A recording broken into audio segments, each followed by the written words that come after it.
free stuff. If you didn't get a brochure on your way in or sign up for a weekly newsletter, you can do that on the way out. And you can, if you're watching this on YouTube later, you can go to tacomaparkmd.gov/arts. And we're excited to be hosting Free Minds Book Club's first ever poetry reading.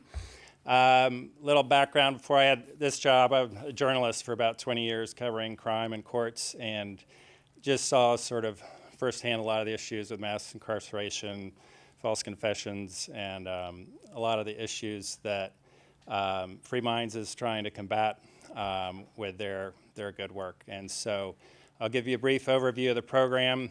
Takoma Park has its own poet laureate, Kathleen O'Toole, so she'll be up next to say a few words and to read a couple poems by some Free Minds members who are still incarcerated. And then Tara Liebert, the executive director of Free Minds, will MC and introduce the poet ambassadors and the other folks who'll be reading tonight. Then we'll have a Q&A if you guys have any questions or want to have a discussion. And finally, we'll have a reception with some food and drink out in the atrium where everyone can meet everyone. So thank you for coming, and I'll hand things over to Kathleen.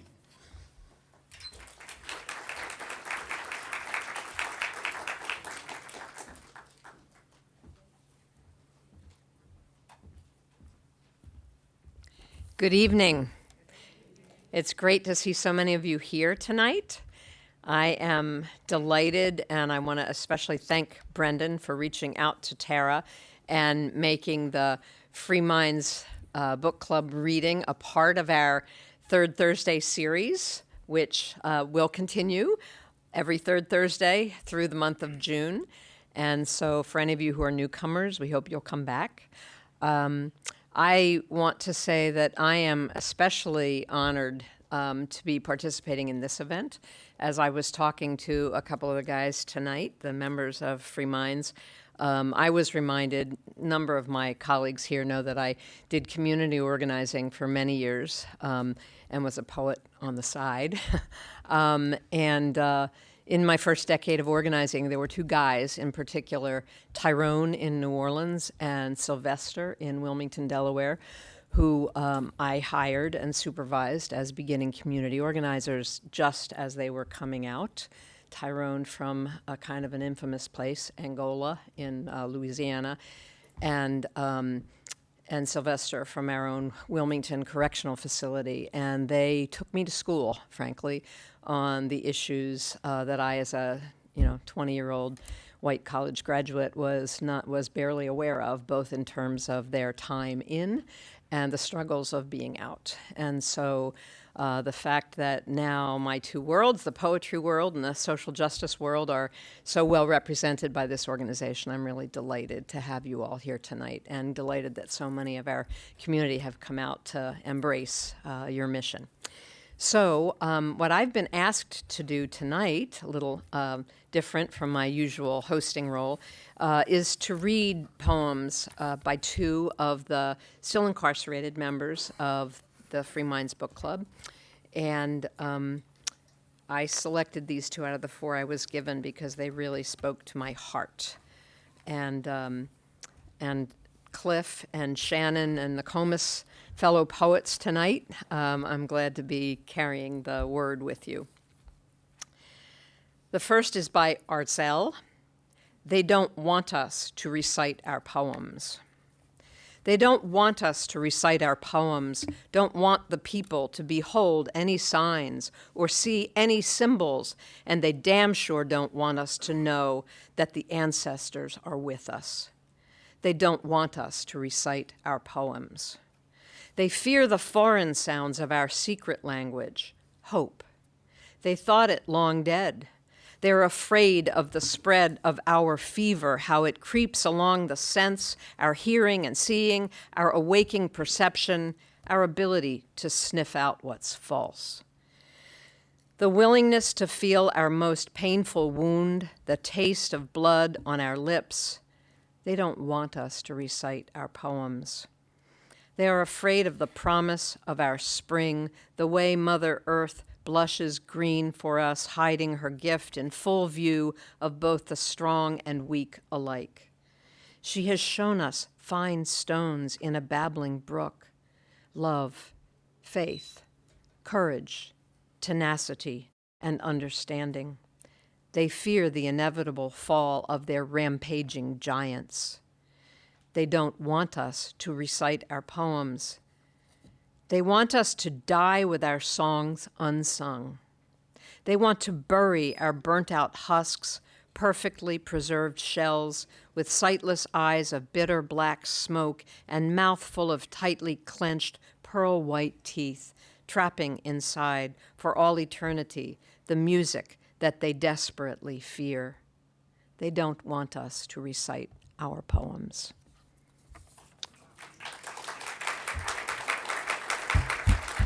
Thank you, Arcel.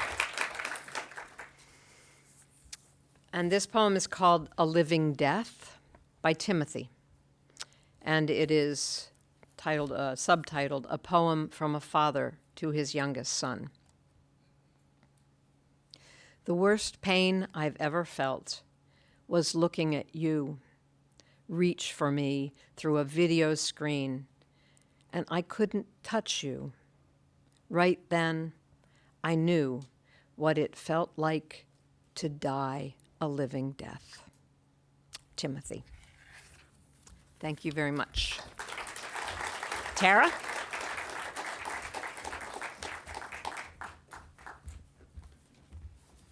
Good evening. I'm Tara Liebert, the co-founder and executive director of Free Minds. Thank you for that beautiful recitation. Our members in federal prisons around the country know that this reading is happening tonight and their voices are heard, and it is an absolutely critical movement to happen. We are absolutely thrilled to be here in Takoma Park. You hold a special place in our heart at Free Minds. You are the heart and soul of support, and whether you're at our Right Nights, I see some familiar faces in the audience, and for those who are watching on TV, I just want to extend our gratitude. You donate books, you have a million ideas to help us go and to keep going, and we're so grateful. I'm going to share a little bit about what we do at Free Minds for those who don't know us, and then we'll get right to our amazing poets tonight who are going to share their own poetry plus works of their brothers who are still incarcerated. We want to first thank Brendan for inviting us. As I say, this is our first ever official outside invite. We've had our own poetry readings, but we've never been invited as a part of a series, and I see it as the beginning of many more to come, and I'm so, so grateful. So we are a book club, a writing workshop, and a reentry service provider, but we are so much more. We are a peer support group that brings hope in the dark terror of prison. Our mission is to nurture, guide, and amplify the voices of those directly impacted by the criminal legal system and bring their stories to the wider community, to folks like you, to advance racial justice and to build a humane, fair, and effective justice system. We use the tools of book club discussions, creative writing, and social support to build power among those communities directly impacted by incarceration. Through job readiness training, violence prevention outreach, which the Poet Ambassadors here tonight are our core beacons of hope in that program, our members achieve their educational career goals and they become powerful voices for change. Our program works. We have a recidivism rate of less than 10% compared to 75% nationally. Tonight you're going to hear from Cliff, Shannon, and Takoma, who were all incarcerated as children at the age of 16. Combined together, they have served 70 years, over 70 years. Along with Sabria Woodbury, our AmeriCorps public ally, who's going to bring the voices of our other members who are still incarcerated, most possibly in solitary confinement. They are poets with a purpose. They emerged from the dark bowels of prison not only with a passion to serve, but a resilience that is awe-inspiring. They all began to write when they were inside and read, and they shared the message of hope with their fellow incarcerated poets and with the community. The pain, the fear, the dreams, and the hopes that you will hear tonight is incredibly healing for them, for the community, and for all of us. We need to hear the voices of those who are trapped in the system. The dehumanization begins even before the arrest and does not end at release, as you all know. We believe in the power of poetry, the gift of its introspection and connection to play a critical role in our members' transcendence, in our communities' transcendence and healing and harm. One of our members shared with me earlier today, I asked, "Why do you write poetry?" He said, "I write to feel, to resist giving up and shutting down." Thank you for listening. Please spread our message. Whenever a Free Minds poem is read, hope is spread. And now our first poet, Cliff, will begin the poetry reading. We'll have questions and answers at the end, too. Thanks, Cliff.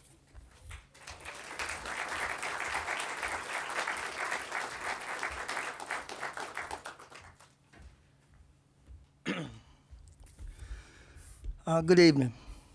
My name is Clifton Yarborough. I was born in Washington, D.C., but I was raised in prison. At the age of 16, I was arrested, and I served 35 years of my life for a crime I did not commit. While in prison, I met Free Minds and began to read and write and learn to love poetry. It helped me through very hard times inside. Now that I have been home for under a year now, I am proud. Poet Ambassador shared my story with the youth and community so we can stop the pain and injustice in our criminal system. This first poem I wrote while I was in the USP Petersburg. What is life? By Clifton Yarborough, which is myself. Life is a challenge, meet it. Life is a gift, accept it. Life is advantage, dare it. Life is sorrow, overcome it. Life is a tragedy, face it. Life is a duty, perform it. Life is a game, play it. Life is a mystery, unfold it. Life is a song, sing it. Life is an opportunity, take it. Life is a journey. Life is a journal, complete it. Life is a promise, fulfill it. Life is beauty, praise it. Life is a struggle, fight it. Life is a goal, achieve it. Life is a puzzle, solve it.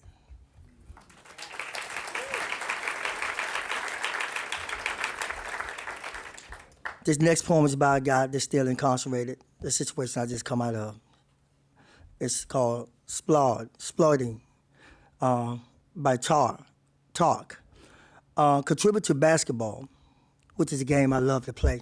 So I love this, and you know that he wrote it. I remember you. I remember when you were born into my world. That fresh scent you carry, that fresh feeling of your skin, to feel each other each other with air. Your listener, minds, and bellicles. That was by Talk.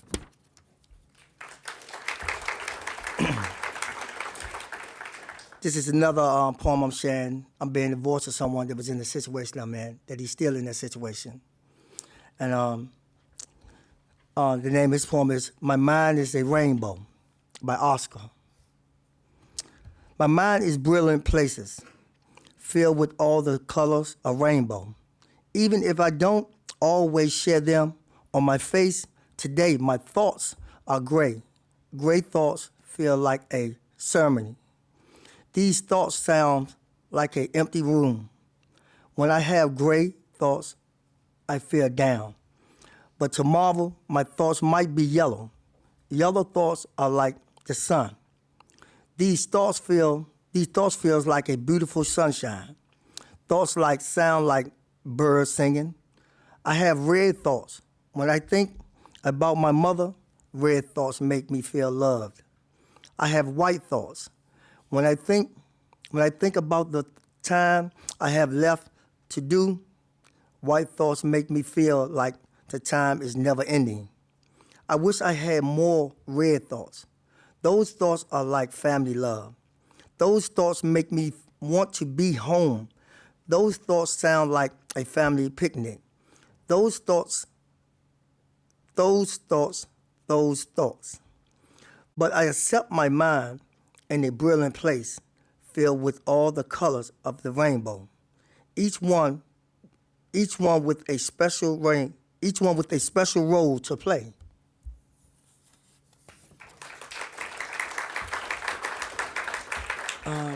This also by a guy that's still in incarceration. The name of his poem is The Vault by Donald. Locked away deep down inside is where my treasure lies, and my scared hides. So dear and scared to me, it needs 2 locks. Not even the most sneaky could pickpocket. I let my feelings collect dust way down there just so I won't let him show out here. Like that. The code into the vault is true, but I'm scared to unlock it. I wish my feelings, pain, and thoughts inside it could take off in the rocket, but they can't. So my scared treasury will have to do. That's how I deal with it. Things how but you. When I have bad things happening or bad thoughts, it all goes in the vault. Thank you all.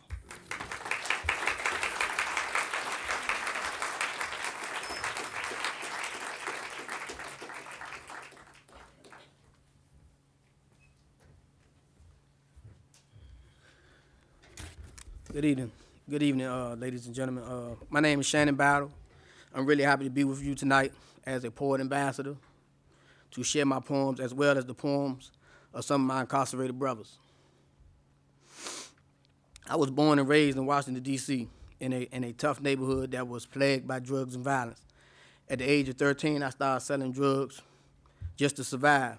And as a teenager, I was incarcerated and served over 25 years in 10 different institutions, federal institutions, around the country. I was released 6 months ago, and I am now a proud poet ambassador for Free Minds, bringing the message of hope and healing through poetry to prevent youth from getting caught up in the system and experiencing the pain I endured.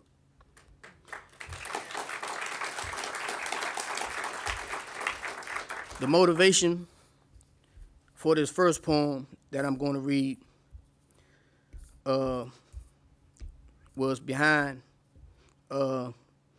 was actually the impetus of a mass shooting in Orlando, Florida in 2016 at the Paul's nightclub. This caused me and a peer of mine that was incarcerated to co-create a group titled Prisoners Against Gun Violence. And our purpose of the group was to educate peers on the impact of and the prevention of gun violence in the community. And my first poem is titled No More Silence. This is my cry for a stop in senseless violence. How many lives must be destroyed before anyone shout to the mountaintop? No more silence, no more silence. How could we overcome if a promised dream is never realized due to a nightmarish reality that must end? And if no one is willing to step up, where does the change begin? To reverse a maddening cycle of gentrification, of generations who look just like me and you, who they look up to and emulate. So whose responsibility it is to be responsible before it's just too late? And what excuse could justify such a decision when it's obviously a grave mistake that will surely impact our community and reflect a negative mindset that we must counter and combat with an objective view towards positive progress that begins with self-evaluation and a want for change, a choice to make a difference that can lead to an act of forgiveness and self-liberation with God as our witness and our guide in this act of unification of prisoners against gun violence, men who can no longer afford to be quiet. And our debt to society is no more silence, no more silence.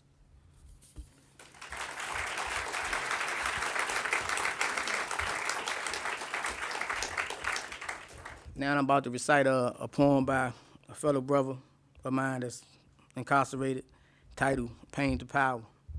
I believe this poem was by a brother who experienced some pain, and he used that as motivation to grow and to grow stronger. And it's titled Pain to Power by Alonzo. I was 14 when I watched Kai die. When I seen him fall back and close his eyes, I wanted to die. I didn't want to believe he was dying, so I ain't cry. I just talked to his boy like he was alive. I felt as if I lost a part of me, as if part of me died. It hurt so badly, I wanted to lie beside him in the casket and go with him. Some people would have sworn I was a zombie walking through the hood, but I took the pain and turned it into poems. Now I feel as if he's living through me, as if the reincarnation of him. Now I am totally different because his legacy lives through me. This next poem is also by a brother that's incarcerated, Know Thyself, and the title is self-explanatory, by Terrell. Knowing oneself without a doubt, able to express myself, not having to shout, learning to stay calm and control my anger, able to become friends with a total stranger. To get here's the secret to doing this, by opening the mind and opening the heart. This is my friend, is the perfect stop.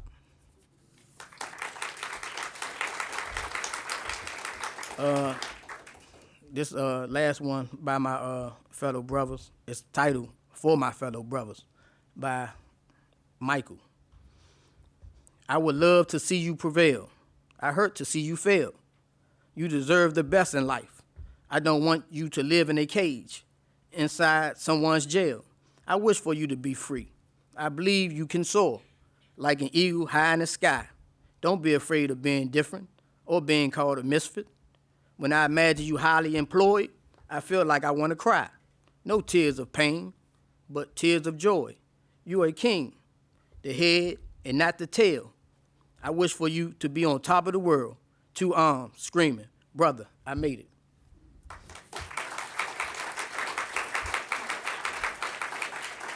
And this is the final poem. I wrote this one. This is was a dedication to an activist, a football player that stood for what he believed for, and it's titled CK7. And he who does what's right and not stand up for what's right because he takes a knee in spite, because that's his right, in face of heightened scrutiny due to the limelight and quarterback ratings he's willing to sacrifice for the greater of a good. His actions, his intelligence, exemplify leadership that shines so bright. It illuminates his justification for justice in a society where just us is subjected to biases from those who's supposed to protect us. So he who says enough is enough is a true champ, like CK7, who represents us in the struggle. Hands up. So please tell me why me and my brother can't breathe. Is it because I'm not afforded the same opportunity to live in a world where subconsciously those that see me, perception is not an error defined by what is not to be, the whole truth, because nothing's like the truth, to fight against the powers that be, who too often mistreat, abuse, and even murder in the name of authority? Is this not a misrepresentation for what these stand for? A code of conduct versus the minority in this land of the free, where the employer has the right not to hire an employee due to that employee's beliefs? Is this not a democracy? Such double standards and such hypocrisy should never define history, but a collective voice for those who exercise their freedom of choice should unify behind CK7 and stand for something as we stand by his side in the face of adversity, but because it is we who stand on the right side of history. And yes, black lives matter, and black pride should propel the righteous to victory.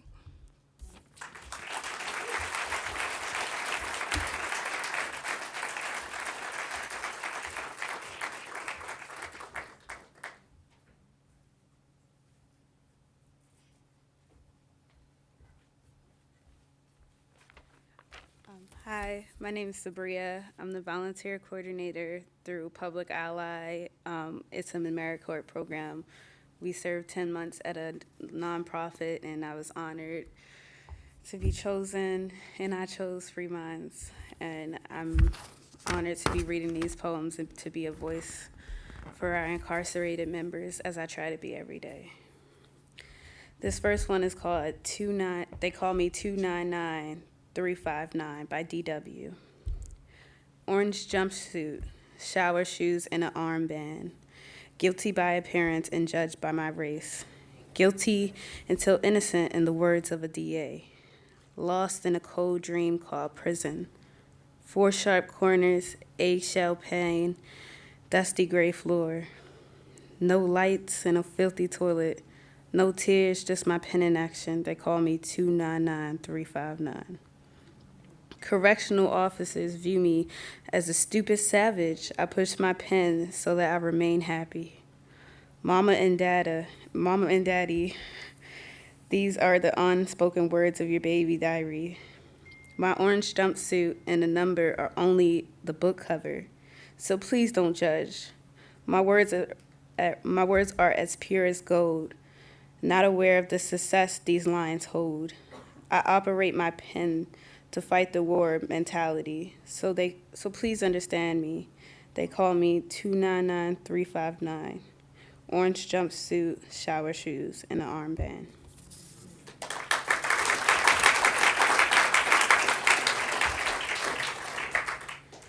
This next poem is called Imperfectly Perfect by AC. Sometimes it's hard to believe the things that I carry around. Machete and knife cuts on my left hand, a roller skate incident along the pavement right here on my elbow, a red rose with a pretty sharp thorn, a nail scratch mark from my mom, forever emblazoned on my left arm, a glass Coke bottle around my right index finger from the days my grandmother was young, a bad fall on my right pinky, a basketball block against my right finger, and a wrestling energy precisely on my thumb. The nail scratches from a diagnosed bipolar feline, and a couple of teeth marks adorning my knuckles from when I childishly thought that violence can solve anything. On my legs, knees, and feet, a soccer big toe, along with this cracking right ankle, a red car worthy kick on my shin, a work accident, a BMX fall, a defensive tackle simply gone wrong, a dog bite, a stab wound, a burn. The hints to a story that dictates the man I've become, crooked and imperfectly perfect, beloved and beautifully ugly scars, which I would not have anywhere other than exactly where they are.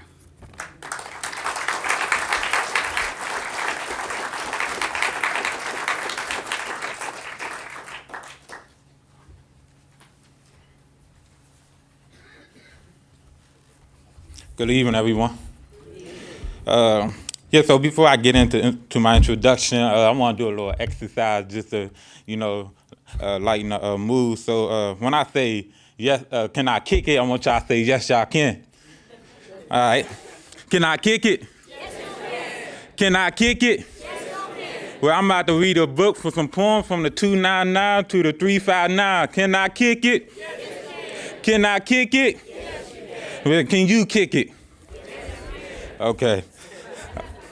So my name is Takoma Hunter. Thank you for the opportunity for having me here to share my words with the world. To you all, I want to thank you for spending your time to come here. I know you might have had more important things to do, but you chose to be here to listen to the important things that I have to say and the guys that's incarcerated have to say, because it's very important to them. So I'm a Washingtonian, and I was raised and born here in Washington, D.C. I grew up in very dangerous situations in my neighborhood and also in a foster care system where I was 10 years old. I have turned to the street and was charged as an adult when I was 16 years old, and I served 10 years. in 5 different federal prisons all over across the country. And since I've been home, I've been using my voice and poetry to help the youth, and have written my own poetry book called Poetry of a Caged Bird, which you can find on Lulu. And so, yeah, and I published it yesterday, so I'm very proud of that. So I'm here to encourage y'all to continue on and do what y'all do if y'all really about giving, justice reform to the guys that doesn't really have a voice outside in society. And to fix a broken criminal system, we must listen to those that are trapped in it. So, and I'm here to give you an insight of what went on when I was in, because, I went in when I was 16 years old. And, that is very young for somebody that haven't really experienced the world to be taken away from it. So, even though that it was a bad thing for me, I had made the best out of the worst situation. So, I can say I'm thankful for still being alive today. And, I'm thankful for all that I have learned, and I'm thankful for Free Minds Book Club for inspiring me to read and write.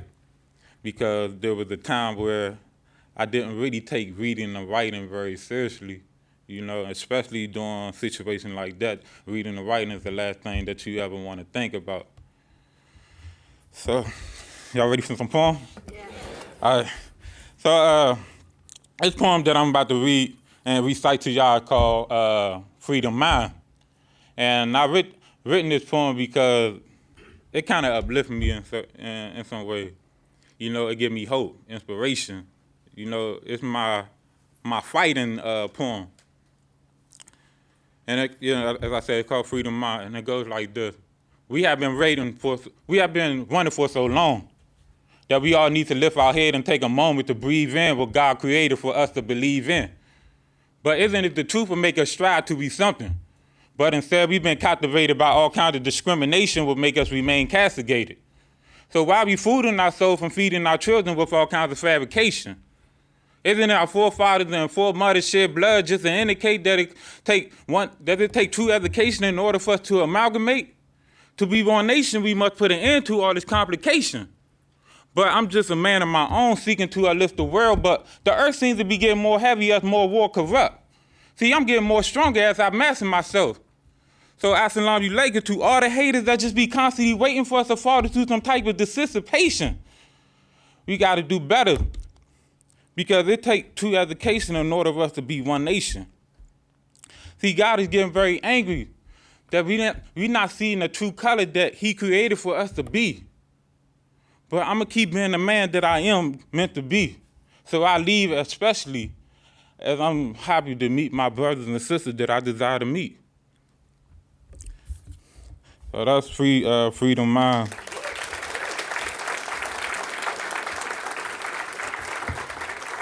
This other poem that I written, it called Unknown Victim. And, I wrote this when, I guess around the time when I first started to write poetry, started really getting into my creative writing skill. And like I say, poem, it does a lot to a person's soul. And you ask me what poetry does to mine, I would say, it makes me feel at peace. It makes me feel freedom. And when I write, it took me outside of my prison environment. I wasn't there no more. Poem is like a spa day to a soul. It's like life on top of Everest Mountain. It can be cold, but, you can feel that you achieved something. So this poem is called Unknown Victim, which is about me, and I was once a boy who was just a paycheck being shipped around like the poverty I was. I was once a boy who cried between the bar that kept him away from the life he called home. I was once a boy who was lost without his mother, who was addicted to the pain that was keeping him away. I was once a boy who didn't know the man that made him to a seed, to have a life by a woman he didn't love. I was once a boy who couldn't explain what life was except the hell he was beginning to live. I was once a boy who thought having a gun was something to value. I was once a boy who had talent, but sold his dream to society and got nothing back in return but a flight to prison. I was once a boy whose goal was set to be the man I am today. That is unknown victim.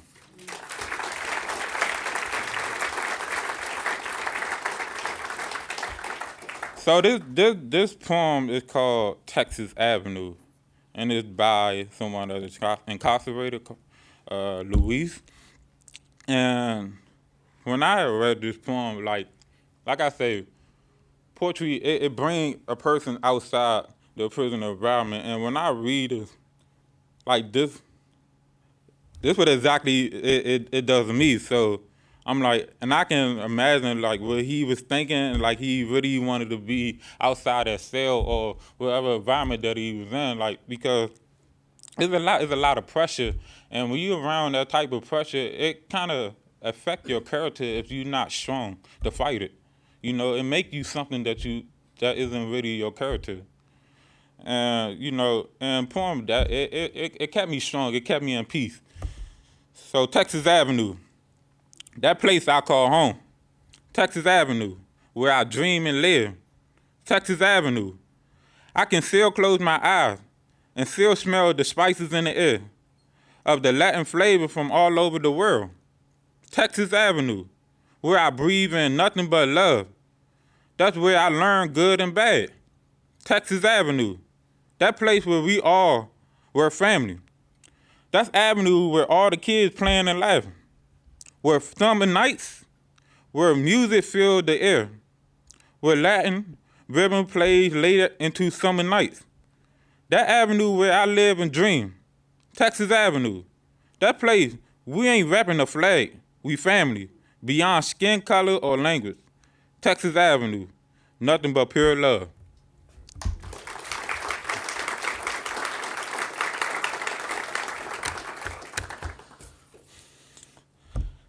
This poem is called Missing Mama by Daniel.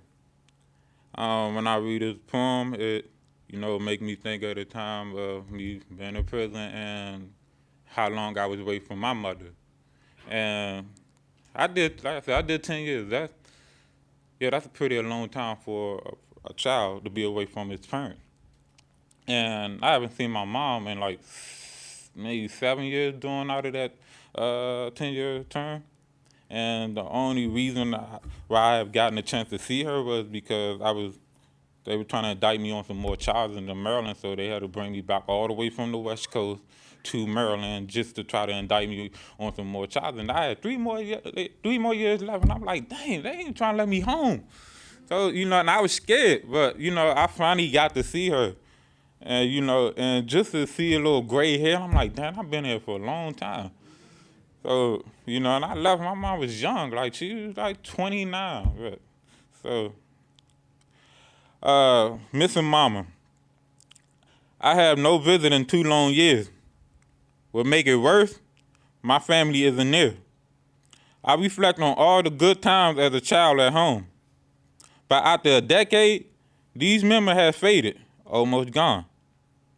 I still remember my mama's smell, sound, and affectionate smile.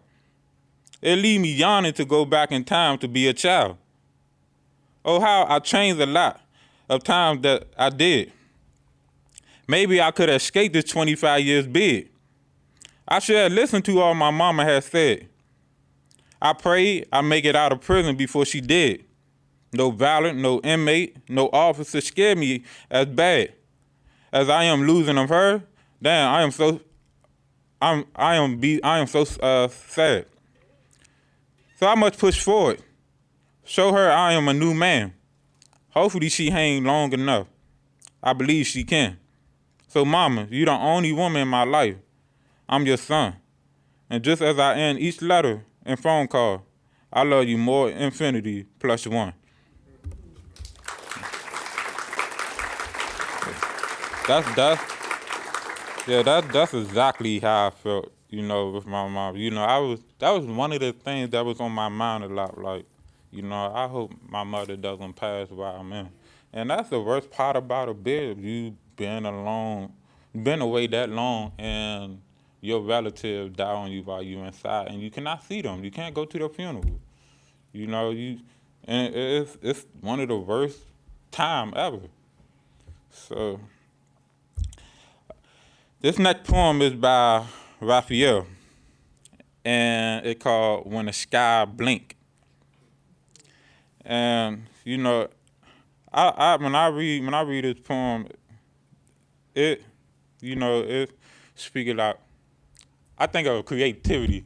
This poem is really like it get into your creativeness writing, and at the same time, like these is guys that's really writing their heart, and I'm sure there's a lot of guys that write poems, but they not going around stopping people in the hallway or the jail saying, "Hey man, let me read you this poem," or stuff. You know, I wasn't doing it. A lot of people ain't know I've written poems, but you know, like I said, it's a tool that help us get from out of the prison. It's our only escape. I always look at writing poem as a Bonnie and Clyde, you know. Yeah, when the sky blinked. In 2010, when I was 16 years old, I was charged and incarcerated as an adult. I have been behind bars ever since. This poem is dedicated to the future and the beauty that freedom holds.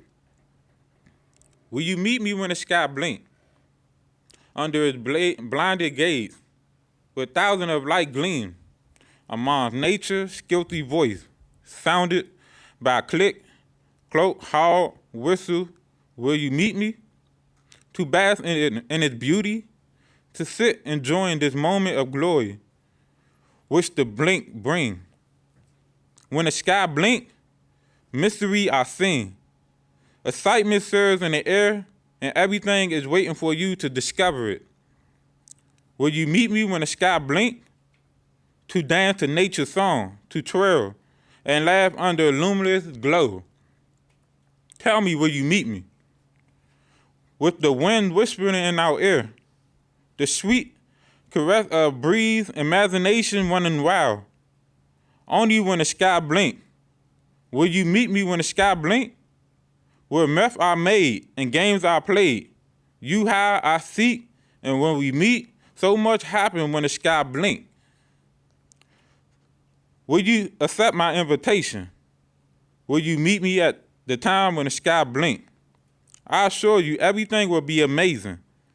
Will you meet me when the sky blink? I will give you time for contemplation. Yet hurry, we have depleted our duration. Just give me a wink to let me know that we will meet when the sky blink.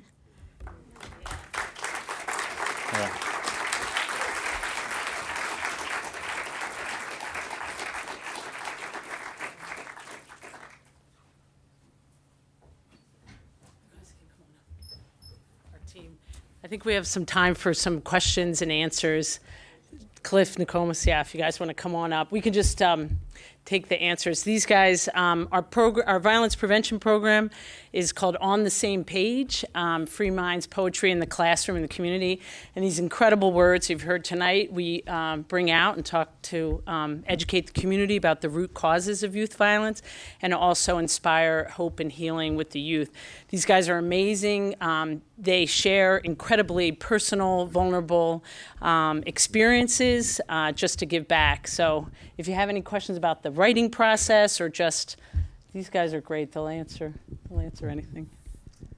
Thank you so much for coming, guys. This has been amazing. I guess my question is, you were all incarcerated as teenagers, and in many countries would not send teens away for decades. I'm just curious about your thoughts about sort of our criminal justice system doing that, and then curious when you got out, what was, I guess, both the best thing and the worst thing? You guys can talk. Oh, they have it. With myself, I understand these guys served a lot of time, but I went in prison in 1984, and when I went in prison, it was a lot. It was ugly. It wasn't but 5 penitentiary when I went into prison. Now it's 25. And being away from my parents, as he spoke earlier, I lost my parents when I was in prison. They raised me. and taken away at 16. Now you let me back out in this world at 51. So me having a big transition, but Free Minds played a big part in me, my transition. When they let me first out, Tara came and see me, and she took me to a place to eat. You know, I've been a vegetarian for 34 years, and she took me to a seafood restaurant. And she said, "What do I want to eat?" I said, "Well, I wanted shrimps." So that's what she got me. But it was a lot.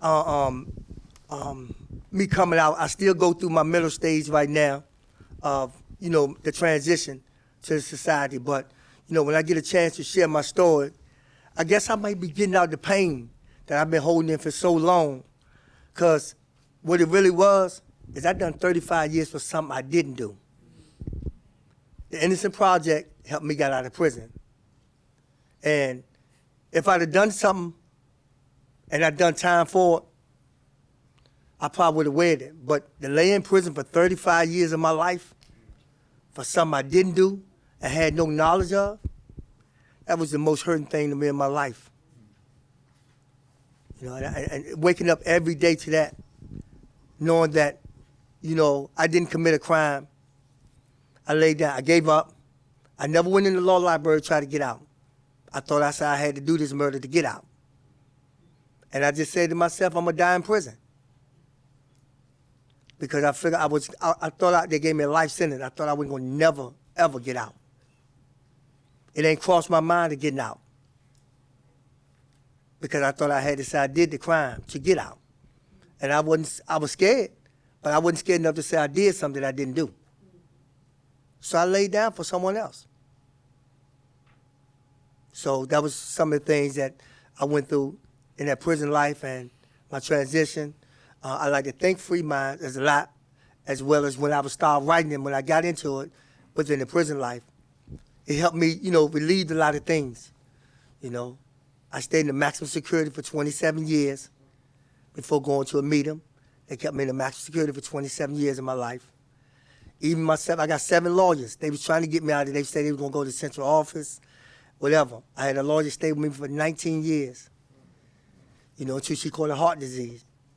You know, but she's doing great now, but she done everything to try to get me out of the penitentiary, but they kept me there for 27 years straight before they sent me to a medium security. And I'm glad because, you know why? I got a chance to read Free Minds. If I'd have stayed in that wall, I don't know if I would have been a part of Free Minds, this Port in Bassin, you know. So I'd like to thank, you know, that opportunity. Thank you all.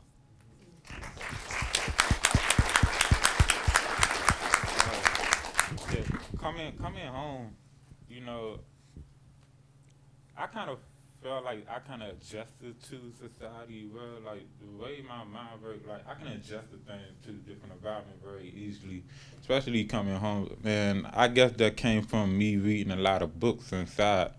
So I was kind of like already in my own little world. I was already living outside, you know. So, you know, I seen myself wearing suits every day, going to work, and, you know, doing good and stuff like that. So when I came out, I fell right into the system. So, yeah, so you know, it was weird, but, you know, I'm like, okay, this life, let me get back into the rhythm. But, I mean, at the same time, it's hard. Because, you know, I went in when I was 16 years old, you know, and I never filled out an application before. I never had to worry about insurance or health care or housing or where, you know, I never had to worry about going to apply for food stamps and stuff like that. I never had to worry about, you know, adult life. So I was basically just thrown out into the jungle like, hey, just go and do that, go get that stuff. So, you know, when I arrive at these places, I'm like, yeah, I don't know what I'm here for, where I'm supposed to start at, but, you know, that was my life when I first came out. So I try to ask for as much help as I can. But, you know, before coming into, well, when I met Free Mind, I kind of was running from them. And they would come on the juvenile block like every other 2 weeks or a month. And every time I would see Terry and Kelly, like I would hide under my bed or hide under my wall. I'm like, here go these two people again. So like I said, I never want to. I wasn't thinking about writing poetry or reading books or anything like that. I'm facing 132 years. 132 months. And yeah, that was the last thing on my mind. And I'm like, is this gonna help me go home, or if I'm gonna go home this year? Like, I want to go home. I'm not worrying about reading or writing. Well, but thankful for their consistency, like they just kept on coming. They just kept on coming. They just kept on coming to my gate, knowing that I'm going to be hiding.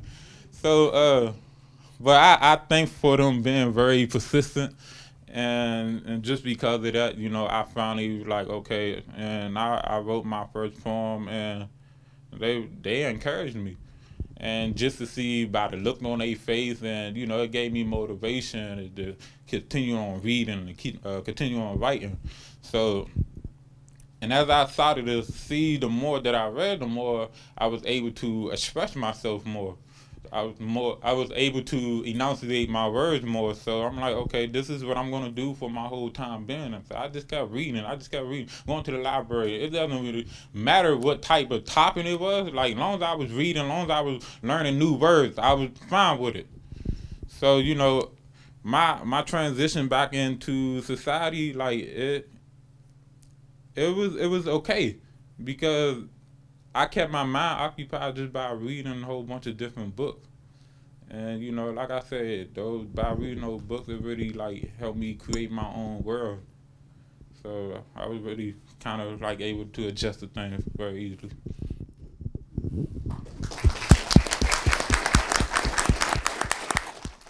I would like to thank everybody for coming out. I would like to thank Free Minds Terra for providing this opportunity. You for providing this opportunity. I really appreciate it. Thank you. Free Minds has been good to me. Like every day for the past month, my transition has been kind of hard. Like I'm on my 5th job, and I finally got one that's a stable job. But in between, Free Minds has been like consistent. Like every day I get up, I know I have somewhere to go, where there's a safe space, there's an environment where there's room for growth and opportunity, because the staff, Tara, her staff, they are there, and they are willing providers of to assist and help you in whatever endeavors that you trying to do. And I thought it was going to be, I ain't think it was going to be hard, but easy, but I ain't think it was going to be this hard, because throughout my transition of 25 years in jail, I learned that education was the key. I read a lot, like the brother said. I read, wrote, and I tackled education real hard, to the point where I got 7 trades. I went to college for a year, and I actually had a 4.0 GPA for that year. With the understanding that education is key, and knowing that the transition going to be what it was, it's been good, because I had a support system. You know what I'm saying? Free minds, but I had a family. That's the key. You know what I'm saying? I got a family that loved me, and that's there for me. And they're right along with me. You know what I'm saying? It's day by day. It's a process, and it's an everyday struggle. It's an everyday struggle, just trying to adjust and adapt. To everyday things. Going out, I like I'm comfortable with being by myself. So I live with my uncle in the house, and a lot of times he be gone, so I be in the house. You know what I'm saying? I'm safe. I call a lot of my friends. They be like, "What you doing?" I say, "I'm in the house." You know what I'm saying? I'm alone. You know what I'm saying? I'm alone. You know what I'm saying? But I'm safe. You know what I'm saying? And I'm comfortable. Because my whole goals. I have goals I just want to work. Have a family, and enjoy life. Them are some of the things that I want to do. But it's been cool. It's been a good transition. I just want to say Just one thing about these guys, they are now helping we have members come home every day, and they are the leaders, the welcomers, the greeters. It's amazing how quickly they've transitioned. Cliff, I think, texts, 500 people every morning, good morning or something. I mean, it's amazing how he's adapted to technology. And if you don't text him right back, he's like, what's up, I need the emoji. And then Takoma's his visualization of the suit. He teaches a class on how to tie a tie for our members and how to dress for success. And Shannon has them all knowing their rights and what their legal responsibility. I mean, they're really just incredible give back men.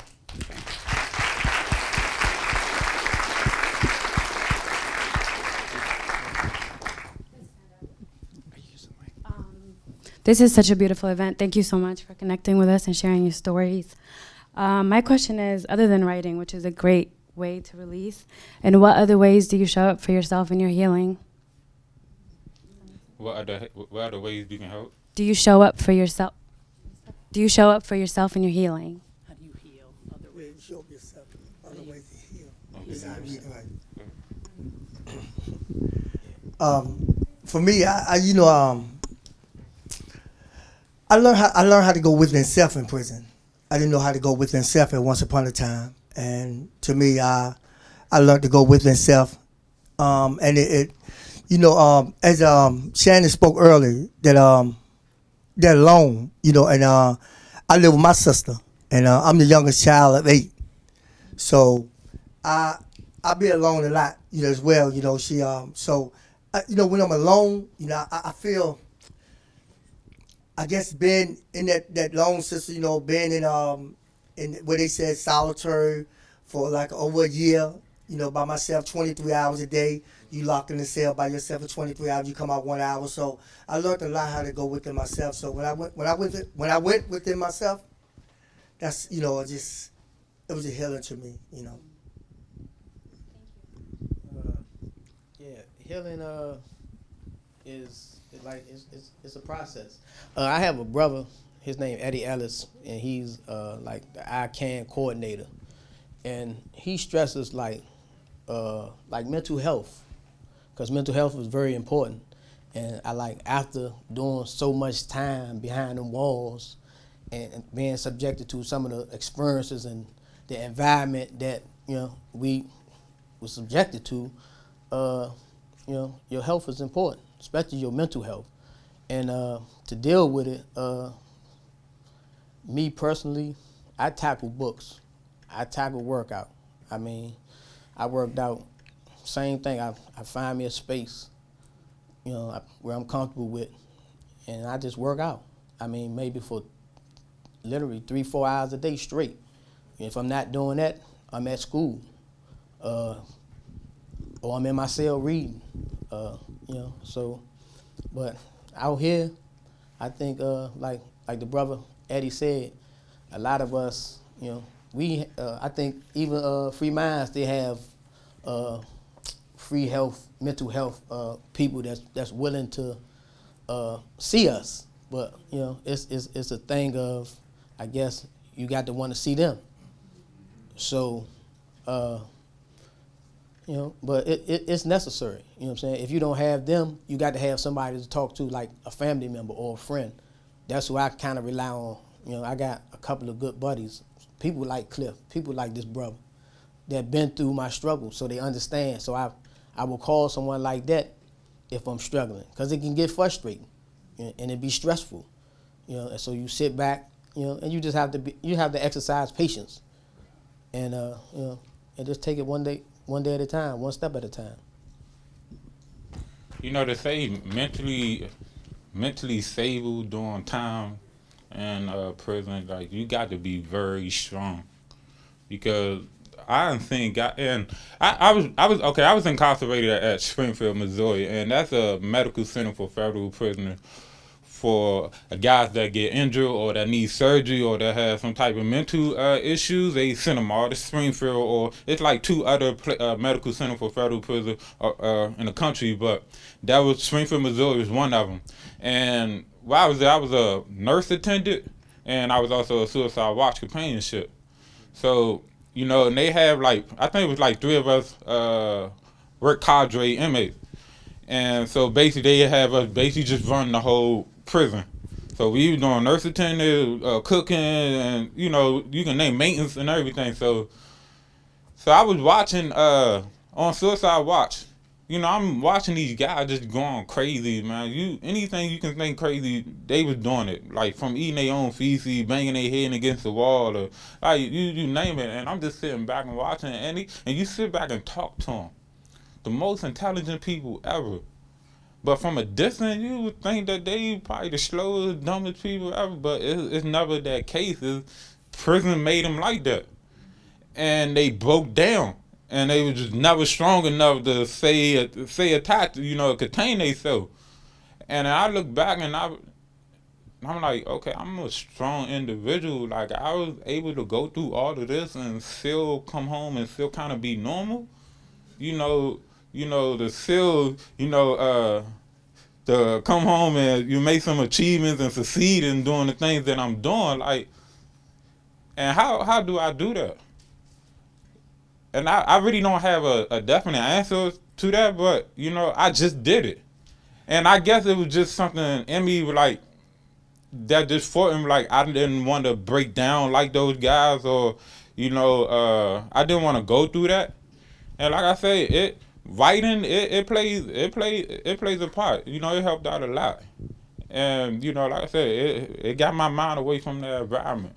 Now, if I was just sitting around, not writing, or didn't know how to read, or didn't play sports, or didn't want to run, I'd probably go crazy too. So, yeah.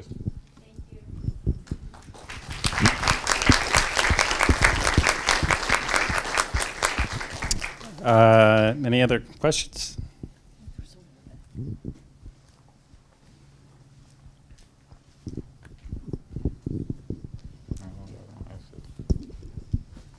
First, I want to thank you so much for sharing your very moving stories with us. I was so touched by hearing how writing, I mean, you hear about the strength of words, but to be able to use words and writing to escape the terrible circumstances that you were in, I think is just wonderful. I was wondering, now that you're out of prison, are you still writing to help you deal with the stresses of coming back into the larger society? Still, actually, like writing poems. It's kind of like, it ain't hard, but the day-to-day, this grind of just trying to, for me anyway, just trying to get my feet up under me, make it kind of like, I haven't wrote really. I wrote a couple people like correspondence in jail, but like writing a poem, I haven't. You know, it's a few people that I have to write also in jail that I haven't wrote because I'm just trying to get my feet up under me and, you know, get me a job, you know what I'm saying, a stable job where I can actually feed myself and start preparing for my future. Because to have a family, to have a wife, to have kids, all these things that I want to do, I'm going to have to take care of them. So I know that's very important. So, and that's been like my priority. Writing haven't really been my priority. To answer that question, I still do currently write poems. You know, like I said, writing poetry is like the bridge that got me to who I am now. And especially with all the stuff that I have to go through, like with all the rejections, and especially dealing with all these crazy girls out here, like I'm writing poems like rejection in the she drive you crazy. But yeah, so it's like I said, it will keep me alive. It will give me peace. It will, you know, help me free myself. And because I still write poems, like I say, I just published my book yesterday. Y'all can find on Lulu, Poetry of a Caged Bird. But yeah, like that's something that I don't think that I'm gonna let go easily. You know, so even when I'm at work and I'm so busy, like I try to take, 5 minutes of my time, at least write a sentence, or if I'm on my way to work, or if I'm sitting on a bus or a train or something like that, I try to use that free time to write poems instead of just strolling through Facebook or social media or whatever. I try to use whatever free time that I have to manifest my creativity, now, so that I don't want to lose that. I wish I could still write poems, but dealing with free minds, me getting a job, innocent project, and my lawyers, I don't have a chance. I got 7 lawyers that so much. I don't have to write a book. It's good that he did, because they write the book on me. I'm on Netflix already. They done a documentary on me now, so I'm already on Netflix. But my family did the Netflix, but now they want me to do Netflix. But I'm a little nervous right now. But my lawyers always told me, don't worry about it when time comes. But they want to do a documentary on me now. They showed me on Netflix, but my family did it. But the Netflix is around me, because I was 16 years old and I was charged for a crime I didn't commit and served 35 years. But I wish I could sit back and write, because going out and being able to share my story with the youth and going to these colleges, being able to talk with them. And then my lawyers calling me down there. Innocent Project taking me on lunches, and I got to go see them. So it's a lot that, and me trying to really transition to society, after the 35 years, So I wish I still could write, but I had finished a little bit, a few of the poems that I started in prison. I finished a few of them, so that's what it is for me. Sorry, can I borrow? I just want to say one thing. These guys probably forget. Every Wednesday night we have a book club and a writing workshop called The Build Up. So even though life is super, I know, Shannon, you've written tons of poetry. You're probably forgetting about it now, but every Wednesday night. I do feedback and Yeah, so stuff like that. So we just, because life is busy, but it's really the vehicle, the bridge to the trusted relationships and the peer support. So it might not be long, but they come every Wednesday night to have fellowship. Also, sorry. Okay. Also, to address your question about taking care of yourself, you meditate. All of you Yeah. meditate They do. and are always sharing all kinds of techniques, breathing techniques, ways to center yourself. I was a skeptic about all this stuff. I was not a believer that any of this was helpful. And these guys share with each other, and we all do it all the time in the office because we're all trying things and learning things. It's so helpful.